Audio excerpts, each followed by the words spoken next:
बिस्मिल्लाहिर्रहमानिर्रहीम। अस्सलाम वालेकुम नाज़रीन इकराम, मैं हूं मखदूम शाहबुद्दीन और आप देख रहे हैं मेरा फेसबुक और यूट्यूब चैनल। उम्मीद करता हूं आप सब लोग बखैर वाफियत होंगे और जहां भी होंगे अपने अहले खाना समेत खुश भी होंगे और महफूज भी। नाज़रीन इकराम, आज 15 अक्टूबर 2024 इंतहाई अहम तरीन दिन है। अब से कुछ घंटों में हुकूमत ने अपना वादा पूरा करना है। डॉक्टर्स की एक टीम ने इमरान खान साहब का तिब्बी मुआयना करना है।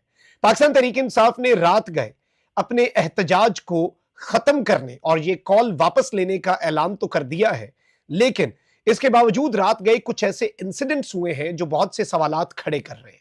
एक तरफ तो इस्लामाबाद के दाखिली रास्ते जो हैं उन्हें रात गए अचानक बंद कर दिया गया। क्या अभी भी कोई वारदात डल सकती है? और अगर कोई वारदात डाली जाती है तो फिर पाकिस्तान तहरीक इंसाफ के पास क्या ऑप्शंस बच जाएंगे? ऑल्दो ये मुलाकात कल करवा दी जानी चाहिए थी और इस सब के अंदर कल भी ये खबरें आ रही थीं कि कल ये मुलाकात हो जाएगी, लेकिन अब इस मुलाकात के हवाले से भी शकूक व शुबहात जन्म ले रहे हैं। इसे डिस्कस करना है। साथ ही साथ आईनी तरामीम के मामले पर मौलाना फजल रहमान साहब ने सिस्टम को एक बहुत बड़ा सरप्राइज दिया है। वो सरप्राइज भी डिस्कस कर लेते हैं क्योंकि इस वक्त सूरत हाल बिल्कुल मुकम्मल तौर पर तब्दील हो चुकी है। And let's see how things unfold, क्योंकि एक तरफ तो मौलाना फजल रहमान साहब जो है उन्होंने ये कहा कि जी आईनी तरामीम के मामले पर हम इत्तफाक राय के बहुत करीब पहुंच चुके हैं।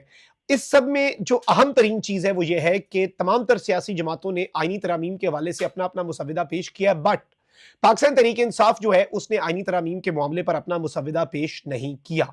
और इस हवाले से पार्लियामेंट की जो कमेटी है, खुर्शीद शाह साहब की जेर सदारत एक खुसूसी कमेटी बनाई गई है जिसका इन कैमरा इजलास भी होता है। उसमें पीपल्स पार्टी है, मुस्लिम लीग नून है, JUI है और ANP, इन सब ने अपने अपने मुसव्विदे जो हैं वो पेश किए हैं। अब इस सब में मौलाना फजल रहमान साहब जो हैं उन्होंने एक बहुत वाज़ेह स्टेटमेंट दे दी है कि आईनी तरमीम हमने अपने हाथ में ले ली है, इंशाल्लाह हमारे मुसव्विदे पर अब आईन साजी होगी। मौलाना फजल रहमान साहब ने ये बहुत वाज़ेह अंदाज में बात कम्युनिकेट कर दी है और ये क्लेम कर दिया है कि आईनी तरमीम पर मुसव्विदा सिर्फ JUI का चलेगा। अच्छा, मैं आपको ये भी बता दूं कि जमीयत उलमा इस्लाम का जो मुसव्विदा है पाकिस्तान तहरीक इंसाफ के लिए वो काबिल कबूल है और वो 95% पाकिस्तान तहरीक इंसाफ के लिए काबिल अमल भी है। पाकिस्तान तहरीक इंसाफ उसे सपोर्ट भी कर सकती है क्योंकि उसमें कॉन्स्टिट्यूशनल कोर्ट नहीं बल्कि कॉन्स्टिट्यूशनल बेंचेस बनाने की बात की गई है, हाई कोर्ट के अंदर भी और सुप्रीम कोर्ट के अंदर भी। और वैसे भी समझ नहीं आती, एक तरफ 18,000 पेंडिंग केसेस के लिए अगर सुप्रीम कोर्ट है तो आप 200-300 केस हैं आईनी नौयत के, उनके लिए एक अलग अदालत बना देंगे। ऐसा होता नहीं है। कोई करने वाली बात करे ना, और क्या उससे इल्तवा जो है वो खत्म हो जाएगा? नहीं होगा। उसके लिए कोई और स्ट्रैटेजीज अपनानी पड़ेंगी। अब एक तरफ तो ये अपडेट है, तो वहीं दूसरी जानिब कल से ही ये खबरें चल रही थी कि मोहसिन नकवी साहब ने टेलीफोन किया है, राब्ता किया है। फिर इसमें एक दोस्त मुल्क की एंट्री की बात हो रही थी कि एक दोस्त मुल्क ने अपनी एंट्री दी है और दोस्त मुल्क का इसमें एक बड़ा इंपॉर्टेंट रोल जो है वो आ रहा है और उसकी ख्वाहिश अमन जो है उसकी वजह से कल ही यानी कि सोमवार के दिन 14 तारीख कोई मुलाकात करवा दी जाएगी, ऑल्दो ऐसा नहीं हुआ। अब यहां पर इवन ये भी खबर आ रही थी कि पॉलिटिकल लीडर्स को मुलाकात नहीं करने देनी। मैंने 2 दिन पहले बता दिया था कि मुक्तदरा ये सोच रही है कि सिर्फ डॉक्टर्स को, बहन भी नहीं, सिर्फ डॉक्टर्स को मुलाकात के लिए भेजा जाए ताकि कोई पॉलिटिकल मैसेज या फिर इमरान खान साहब की तरफ से कोई नई कॉल या कोई ऐसी चीज मंजर आम पर ना आ सके। अब एक तरफ ये डेवलपमेंट्स आप जरा जहन नशीन रखिएगा, ये सब कुछ आपने अंडरस्टैंड करना है और इसे जरा पीछे बैकएंड पे रखना है। अब कल से ये खबरें चल रही हैं कि जी PTI को ये ऑफर दी गई और ये ऑफर गई भी कि जी एक डॉक्टर्स की टीम है, पिम्स अस्पताल के डॉक्टर, उसमें इमरान खान साहब के अपने मौलेज भी चले जाएं और वो जाके इमरान खान साहब का अडयाला जेल में तिब्बी मुआयना कर लें इन नेक्स्ट फ्यू आवर्स। जब मैं ये वीडियो रिकॉर्ड कर रहा हूँ ये फजर का टाइम है और इस टाइम पे basically in the next few hours ये सब कुछ हो सकता है। लेकिन इस समय पाकिस्तान तहरीक इंसाफ ने रात को गवर्नमेंट की ये ऑफर मान ली और पाकिस्तान तहरीक इंसाफ ने आज का जो अपना एहतजाज है उसे मौखर कर दिया। जराए के मुताबिक एहतजाज मौखर करने का फैसला PTI की सियासी कमेटी के इजलास में किया गया। सियासी कमेटी के इजलास में अक्सरियत ने कहा कि एहतजाज की कॉल वापस ले ली जाए। एहतजाज मौखर करने का फैसला SCO इजलास के तनाजुर में वसी तर मुल्की मफाद में किया गया है। बादशाह PTI चेयरमैन बैरिस्टर गौर ने D चौक पर एहतजाज की कॉल वापस लेने की तस्दीक की और बाज़ाब्ता ऐलान किया। उन्होंने कहा कि वफाकी वज़ीर दाखिला ने हुकूमत की जानिब से बाज़ाब्ता राब्ता किया और बानी PTI इमरान खान का तिब्बी मुआयना करवाने की यकीन दहानी करवाई। वज़ीर दाखिला ने यकीन दहानी करवाई कि आज सुबह डॉक्टर्स को अडयाला जेल भिजवा दिया जाएगा। बैरिस्टर गौर ने कहा कि वज़ीर दाखिला की यकीन दहानी पर हमने अपने पुरअमन एहतजाज को मौखर कर दिया है और इसे ख़त्म नहीं किया, मौखर किया, यानी SCO इजलास के बाद अब ये होगा। अब इस सब में जो इंपॉर्टेंट तरीन चीज़ है वो ये है कि कुछ मामलात इस तरह के हैं जिसमें सूरत हाल आगे जा सकती है और इमरान खान साहब के इन डॉक्टर्स के अंदर अगर ऑब्वियसली उनके ज़ाती मौलिज शामिल ना हुए, फिर पीटीआई को कुछ कंसर्न्स रहेंगे। और अगर ऐसा नहीं होता और चीज़ें जो हैं वो फिर मशकूक बना दी जाती हैं या वादा खिलाफी होती है, तो उसकी सूरत में ऑब्वियसली पाकिस्तान तहरीक-ए-इंसाफ के पास और कोई ऑप्शन नहीं रहेगा सिवाय एहतजाज के, सिवाय डी चौक के तरफ रुख करने के। और आप ये देखें कि रात गए अगर एहतजाज मुअख्खर हो जाता है और पीटीआई और हुकूमत के मामलात इस एक सर्टेन इशू पर, क्योंकि ये एहतजाज, ये कॉल सिर्फ और सिर्फ खान साहब की सेहत, वेलबींग, सेफ्टी के वाले से थी। डॉक्टर जाके मुआयना कर लेंगे, पीटीआई का कंसर्न दूर हो गया, ठीक है। लेकिन यहां पर इंपॉर्टेंट चीज यह है कि अगर ये मामला इतना ही सादा है तो रात गए जो खबर आ रही है वो ये है कि जी इस्लामाबाद के दाखिली रास्तों को अचानक से रात गए ये खबर आई कि सील कर दिया गया और उसके सील करने के अहकामात आए। शहरियों को, बहुत से शहरियों ने ये शिकायत किया कि उन्हें अपने घर जाने से भी रोक दिया गया, जो इस्लामाबाद के रिहायशी हैं उन्हें भी। और एहलकारों ने कहा कि जी ऊपर से ऑर्डर आए हैं कि किसी को भी शहर इक़्तिदार इस्लामाबाद में हमने दाखिल नहीं होने देना। अब इस सब में क्या सूरत हाल है आप यहीं से देख लें कि सिचुएशन इतनी भी सादा नहीं है जितनी आपको और मुझे इस वक्त नजर आ रही है। और इन द कमिंग आवर्स चीजें वाज़ेह हो जाएंगी, दूध का दूध पानी का पानी हो जाएगा। लेकिन हुकूमत को अब इस सब के अंदर नेक नियति से आगे बढ़ना होगा। यानी ये एहतजाज की अगर कॉल पीटीआई ने वापस ली है तो ये जो डॉक्टर्स का तिबी मुआयना है इसे मशकूक ना बनाया जाए। डॉक्टर्स के इस तिबी मुआयने के अंदर इमरान खान साहब के जाती मौलिद जो हैं वो जरूर शामिल हो, क्योंकि निजाम के ऊपर पीटीआई को ट्रस्ट नहीं है। Let's be very honest here. Pakistan Tehreek Insaf को सिस्टम के ऊपर, अडियाला जेल के हुकाम के ऊपर या सरकारी डॉक्टर्स के ऊपर उस तरह का ट्रस्ट नहीं है जो उन्हें इमरान खान साहब के जाती मौलिजीन के ऊपर है। और इसमें अब कोई दूसरी राय नहीं है, इसमें कोई इफ्स एंड बट्स नहीं है, इसमें कोई अगर मगर नहीं है। तो ये चीज़ आप ज़रा अपने जहन में बिठाए रखिएगा कि ये मामला इतनी आसानी से दबता हुआ नजर नहीं आ रहा। और ऑब्वियसली एससीओ समिट है, एससीओ समिट के बाद बहुत कुछ होना है।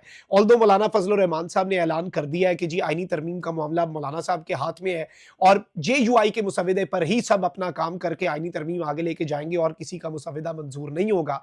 अगर तो वो है तो फिर पीटीआई के लिए कोई इतना ज्यादा प्रॉब्लम नहीं है।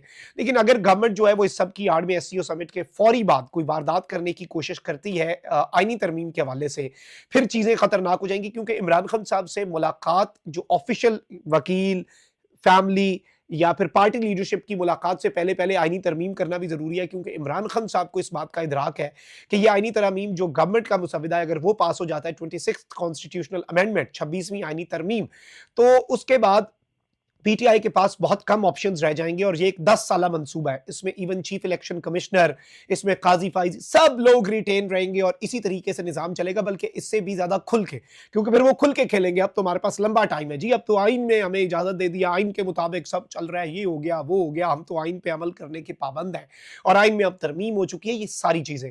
और इवन आप ये देख लें कि आइनी तरमीम के खिलाफ दरखास्त काजी फाइज साहब ने अपने रूबरू फिक्स कर ली हुई है। और यह भी हो सकता है कि इसको एक क्लीन चिट देके, क्योंकि सिंध हाई कोर्ट से इन तरामीम के खिलाफ दरखास्तों को मुस्तरद कर दिया गया। तो अब काजी फाइज ईसा साहब इन दरखास्तों को किस तरह से लेके चलेंगे। 63A की तशरीह में हॉर्स ट्रेडिंग की और फ्लोर क्रॉसिंग की इजाजत देने वाले काजी फाइज ईसा साहब, जो कि अब एक सदारती ऑर्डिनेंस के तहत बनाई गई जजेस कमेटी, उसमें बेंच फिक्सिंग जो है वो बेहतरीन अंदाज में कर रहे हैं। और हम ख्याल नहीं बल्कि इंतहाई हम ख्याल नौयत के जजेस को उसमें एंटर कर लेते हैं। तो चीज़ें अभी भी पाकिस्तान तहरीक इंसाफ के लिए जो खतरे की घंटी है वो बज रही है।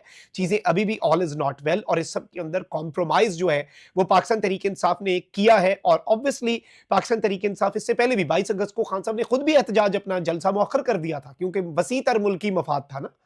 जब इमरान खान के सामने मुल्की मफाद आएगा, वो नवाज शरीफ नहीं है, वो आसिफ अली जरदारी नहीं है, वो बिलावल भुट्टो भी नहीं है। ये जो अभी बढ़के मार रहे हैं, ये बिलावल भुट्टो साथ शहबाज शरीफ खड़ा होता था और कहता था मैं देखता हूं ओआईसी का इजलास कैसे होता है पाकिस्तान में। पीटीआई ने तो आज तक ये बात नहीं की। उन्होंने कहा हम वेलकम करते हैं, लेकिन भाई हमारे कंसर्न सुने, हमारा मुतालबा मान ले, हम ये एहतजाज भी नहीं करेंगे। और हमारा एहतजाज भी एससीओ समिट के खिलाफ नहीं है, हम उसे रोकना नहीं चाहते, हम उसमें रखना नहीं डालना चाहते।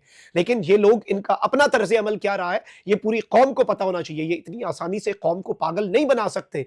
ये जाती मफाद को, अपने सियासी मफाद को मुल्की मफाद पे फौकियत देने वाले लोग हैं। On the other hand Pakistan Tehreek Insaf ने दूसरी मरतबा साबित किया है कि पाकिस्तान तहरीक इंसाफ के लिए मुल्की मफाद ऊपर, सियासी मफाद नीचे। लेकिन 22 अगस्त का जब जलसा था तो फिर पीटीआई को, जब इमरान खान साहब को दरखास्त दी गई, अडियाला जेल सुबह सवेरे खुली, आजम सवाती गए, तो उस वक्त इमरान खान साहब को ये यकीन दहानी करवाई गई थी कि जी हम कोई हैंकी फैंकी नहीं करेंगे, कोई इधर उधर कोई इस तरह की हरकत नहीं करेंगे, आपके एहतजाज में रखना नहीं डालेंगे। लेकिन उसके बाद क्या हुआ, इमरान खान साहब ने कहा कि अब एस्टैब्लिशमेंट से कोई बात नहीं होगी, हमारे साथ धोखा हुआ है, मुझे गारंटी दी गई थी। अब देखें ये जो पीटीआई ने एहतजाज मौखर किया है, मैं जाती तौर पर समझता हूं कि इस सब के अंदर जो गारंटीज पीटीआई को दी गई हैं, गवर्नमेंट को वो पूरी करनी चाहिए, क्योंकि अगर ये ना हुआ तो फिर पीटीआई को मजीद एक्सट्रीम आगे बढ़ना पड़ेगा और एतमाद का फुकदान मजीद बढ़ जाएगा, ट्रस्ट डेफिसिट मजीद बढ़ जाएगा। और किसी भी जमहूरी मुआशरे में ऐसा नहीं होना चाहिए, क्योंकि ऑब्वियसली पाकिस्तान मुतहम्मिल भी नहीं हो सकता बहुत ज्यादा इंतशार और बहुत ज्यादा आप कह लें कि पॉलिटिकल अनरेस्ट का,